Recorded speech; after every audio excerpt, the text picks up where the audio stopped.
Now, in the USA, police and fire departments tried to quell overnight chaos as fires burnt near the White House and shops were looted in New York City and Southern California. The National Guard said it had been deployed in 23 states and Washington, D.C.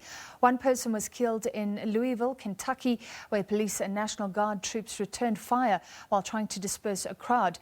The protests were sparked, of course, by the death of George Floyd, an unarmed black man at the hands of a white police officer in Minnesota. SABC News' correspondent Kate Fisher joins us now live. Kate, tell us where you are and understand in Washington State and what you're seeing, understanding it's also morning for you there in the US, right? That's right. I am outside the White House in Washington, D.C. The president is just over the park from me, yet here outside his front door, this protest has reached right to his doorstep. This is a peaceful protest of people. They've gathered here and you can hear them shouting, "No justice, no peace." They want justice for the death of George Floyd, but also for the dozens and dozens of black men and women who have died at the hands of white police officers over the years here in the United States. This protest is peaceful.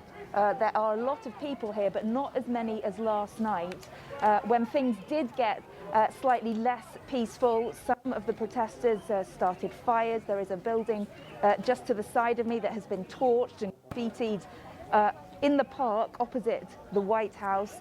There have been looting and many buildings have been destroyed in the city overnight. The mayor of the city has called for calm and has instituted a 7 p.m. curfew this evening, but she's also said she understands and wants people to be able to demonstrate and protest. She just wants it to be done peacefully so that people's property is protected. She's recognized this difficult balance that has to be struck between allowing people to get out and really demonstrate the frustration and the anger and the pain they feel, but also to keep citizens safe and to protect buildings and property. These protesters have been singing, they've been chanting, they have stopped the traffic here in front of the White House, but as I say, it has been very peaceful, very friendly, and they have just expressed huge amounts of anger and sadness about what's happened. Their problem is that the president has not been doing that. They want to hear from him. They feel that he has been silent on all of this. In fact, on Friday evening, he was taken to the bunker inside the White House. So we know how the president feels about the protesters calling on governors just recently to crush these protests, to show the protesters who's in charge.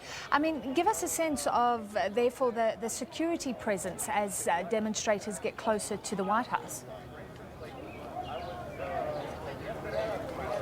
Well, there is no security presence here at the moment, which is a very different situation from how it was last night, when there were lines and lines of police officers in full riot gear here protecting the White House from protesters.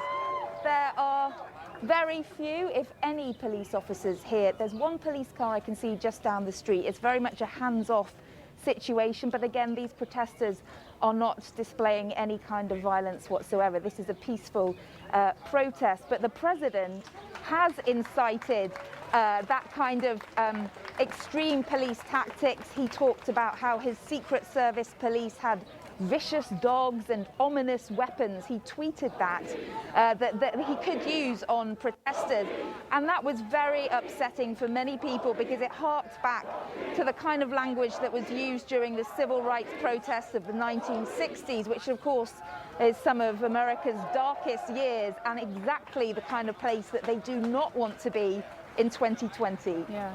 Overall, Kate, are the protests expected to get bigger, or is there going to be some sort of retreat? I mean, what is expected across the US today? It's very hard to tell because this is so disparate. It's happening everywhere, so it's very hard to know what sort of shape it's going to take, because these are protests that are happening locally in cities and towns across the United States. It's not being organized by a single organizer. I think the feeling here is that there will be more unrest this evening. The mayor herself has said that she is expecting multiple nights of demonstrations. As for the rest of the country, we don't know, but certainly this feels like it hasn't yet reached its peak, perhaps because it has become so widespread across the country and into other countries as well, but also because we're in the middle of the pandemic. That is why I'm dressed like this. So people don't necessarily have a job to return to because they may have lost that job because of coronavirus. They may also be even more angry because of that, because of the loss in income. And also COVID-19 here in the United States has disproportionately affected African American communities.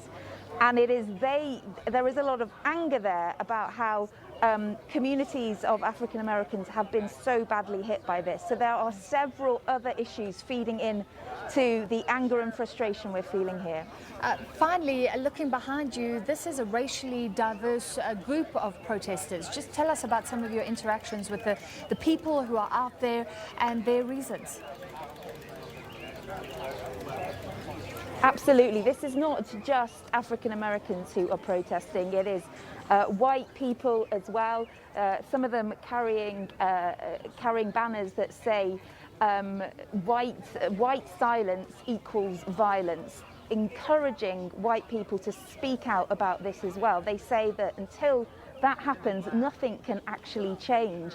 They need this to be a whole community movement, not just a black people movement. It has to be everybody involved, to say that not just Black Lives Matter, all lives matter, regardless of skin color. And that is why this is an all-encompassing protest, if you like. And certainly there have been lots and lots of white people involved in these protests and just as scarred and saddened and frustrated and angered by what they saw in Minneapolis as members of the African American community.